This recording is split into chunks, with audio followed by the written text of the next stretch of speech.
इस ठंड यदि आपने इस काढ़े को बना के पी लिया तो आप बहुत से बीमारियों से बचे रहेंगे।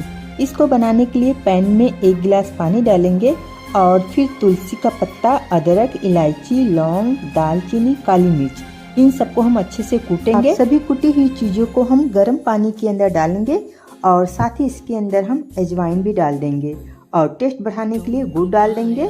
और अब इसे हम धीमी आंच पे लगभग 5-7 मिनट पकने देंगे और ये जब पकते पकते आधा रह जाएगा तब इसे हम छानेंगे और गर्म गर्म में इसको पीजिए सुबह शाम।